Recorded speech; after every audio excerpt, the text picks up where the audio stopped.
En todos los países de América Latina fue exactamente igual. Primero la revolución, después de la revolución una anarquía a la concha de su madre, después entonces un tirano fuerte, fuerte, fuerte, generalmente muy nacionalista. Como los tiranos nacionalistas siempre joden, lo sacan y viene entonces la organización nacional, que significa bajarse los calzones delante del poder de turno y decirle, introdúzcame que le pertenezco.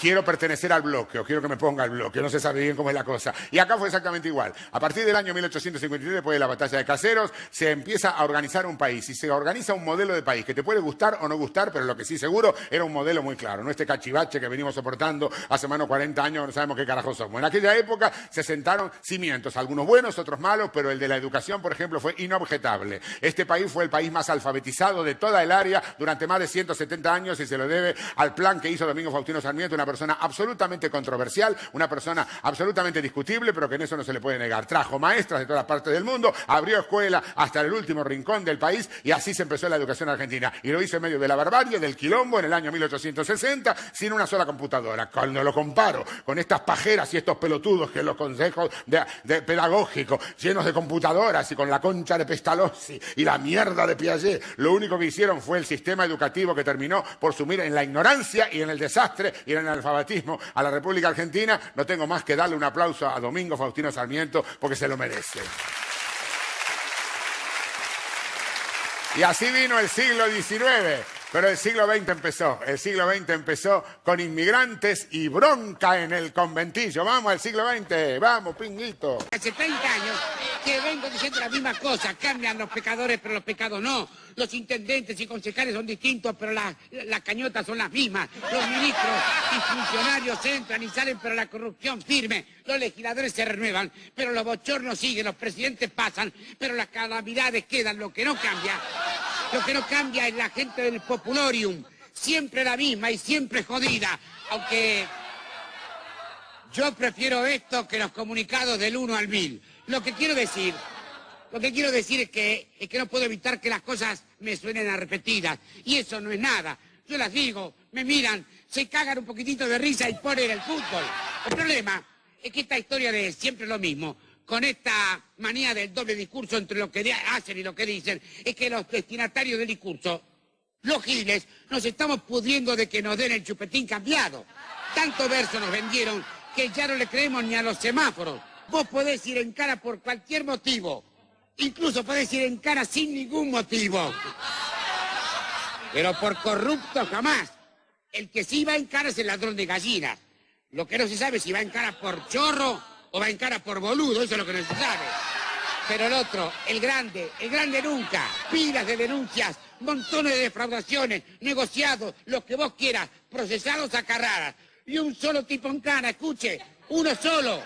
Y si alguien opina que un preso es poco, contestan los voceros del gobierno, dice, los ilícitos denunciados están en manos de la justicia, que como todo el mundo sabe, es sacrosanta. Con lo cual están convirtiendo a tribunales en una especie de gran tacho de manliva donde llevan lo que está podridito para que ahí le pongan una tapa. No sea cosa que se desparrame el olor hasta que algún gelo flete para el cinturón ecológico y lo tape. ¿Me explico?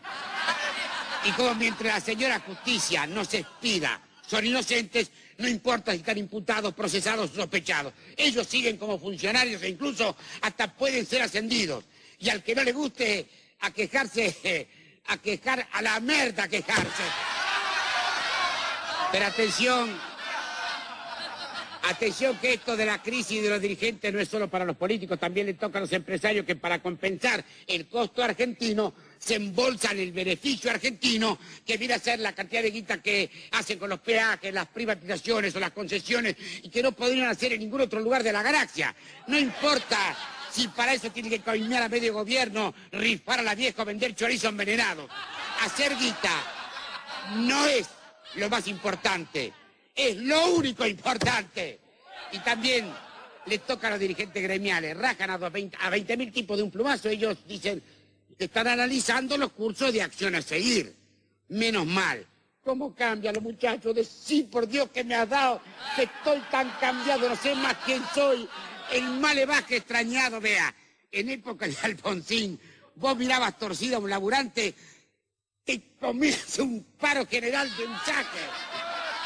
Hoy les meten el dedo en el tujes le meten el dedo en el tuque sin sacarte el guante de box y los dirigentes bajan los ojitos, suspiran un poquito y dicen, está bien, vamos a ver qué hacemos. ¿Qué pasó? Y en medio de todo esto, el gran tema político del momento, la reelección. El presidente Menem, mi gran amigo el presidente Menem, está convencido que se quiere quedar hasta el año, 6 años más, hasta el 2005, no sé hasta qué año.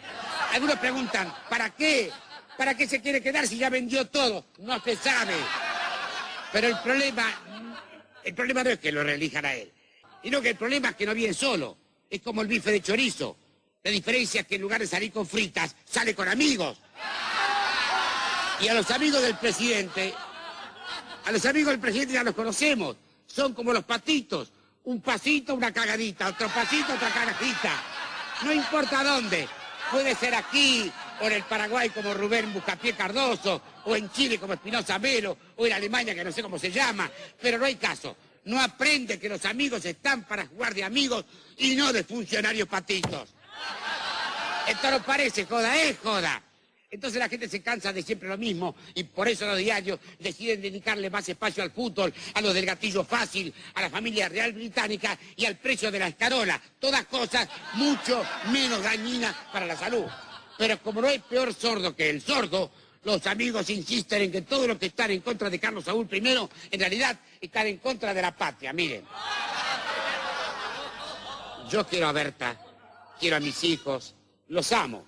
Y quiere que le diga, yo lo amo a Carlos también. Entrañablemente lo amo. Pero el miedo que tengo es que se la crea que se suba al caballo.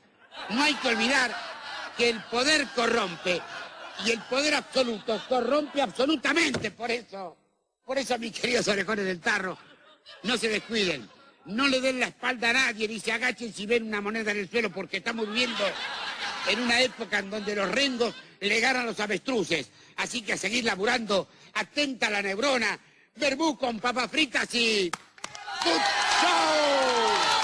En el siglo XX la Casa de Gobierno está dominada primero por los conservadores. Después empiezan a gobernar los radicales. Primero un radical muy popular como Irigoyen. Después un radical muy conservador como Alvear. Y después vuelve Irigoyen porque la gente lo vuelve a elegir. Pero allá en el 30, cuando Irigoyen lo embalurdaron, no solamente embalurdan a Irigoyen, sino a toda la historia argentina. El 6 de septiembre de 1930, un horroroso golpe militar comandado por el general Uriburu manda la puta que le parió a la continuidad democrática y nos sumerge en la década infame. La década infame que comienza en los años 30, que es realmente de terror. Una década infame marcada por el fraude político casi permanente, por golpes militares en el medio, por la movilización a tipo dedo de los candidatos que convenían y que no convenían. Todas las provincias argentinas regidas por grandes caudillos que hacían lo que se le cantaba el culo y lo que se le cantaba el culo al extranjero, por supuesto, y la provincia de Buenos Aires siempre dominada por caudillos que protegían la prostitución, el juego y la droga. En eso no hemos cambiado mucho porque nosotros tenemos un gran respeto por las bellezas regionales y queremos respetarlas de alguna manera. Así que cambian los caudillos, pero la misma historia. Te aprietan los huevos, no te dejan hablar en todas partes del mundo, pero de todas formas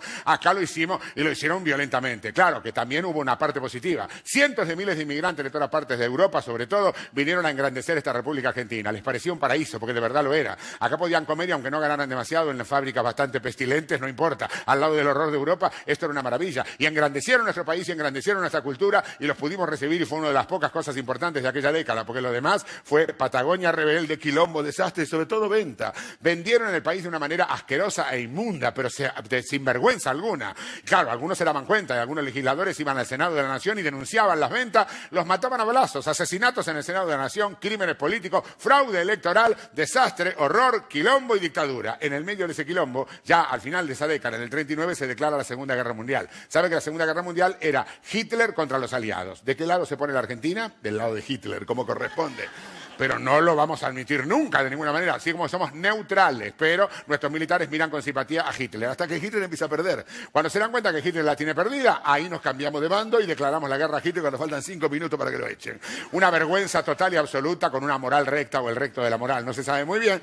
Y en el medio de tanto quilombo, ida y vuelta, en el año 43, un golpe militar se apodera del poder y, por supuesto, un militar es nombrado como ministro de Trabajo y Previsión. Es una gran jugada, lo nombran a Perón. Perón es una persona muy inteligente que empieza desde el Ministerio de Trabajo a hacer un montón de cosas importantes, porque se da cuenta que después de que la guerra, y cuando termine la guerra, que ya está por terminar, va a venir una explosión industrial. Europa no está en condiciones de asumirla, Estados Unidos tampoco, tiene que ser en estos países. Entonces empieza a darle a los obreros un montón de cosas importantes, porque él se da cuenta que necesitas una clase obrera bien paga y absolutamente desarrollada. Él le empieza a dar todo lo que los socialistas y los radicales no pudieron por democracia, lo empieza a dar por cojones, porque es ministro de un gobierno militar. Y les empieza a dar cosas importantes a los obreros van individualizando. Hay un milico que nos ayuda y empiezan a gritar Perón, Perón, Perón. La popularidad de Perón crece, crece, y el resto de los militares, con esa percepción psicológica que siempre tuvo nuestros militares, dicen, lo metemos preso y se acabó el quilombo, se va a la mierda. No, no se acabó el quilombo, empezó el quilombo que todavía no terminó, porque evidentemente no hay nada como meter preso a una persona que está ayudando a los pobres salen, aunque sean argentinos, salen evidentemente,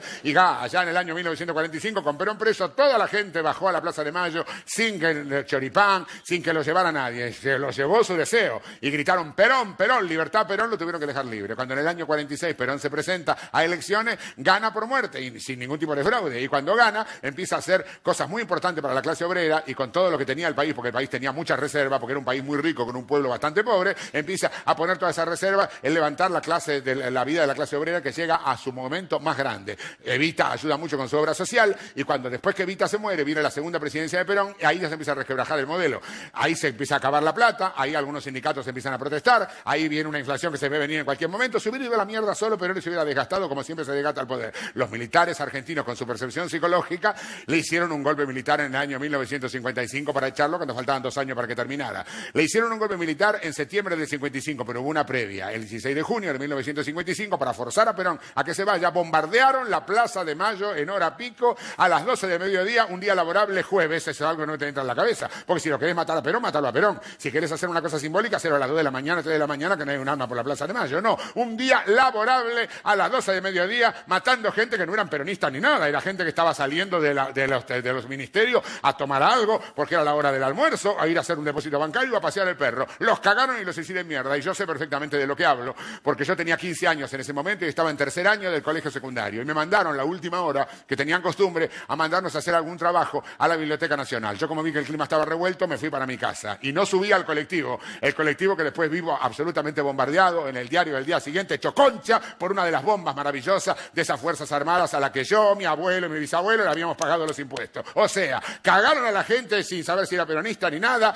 pasan a la historia como próceres, la reputa madre que lo parió, y yo estoy vivo, depende de casualidad. Por eso, cuando yo hablo de Dorrego y de Lavalle, son estaciones de subte, pero cuando empiezo a hablar de la historia que yo viví, me viene una rebelión que me nace en los huevos y me hace la permanente en el pelo. Se me enrulan hasta los pelos del orto, y ahí empiezan las preguntas. Ahí me empiezo a preguntar.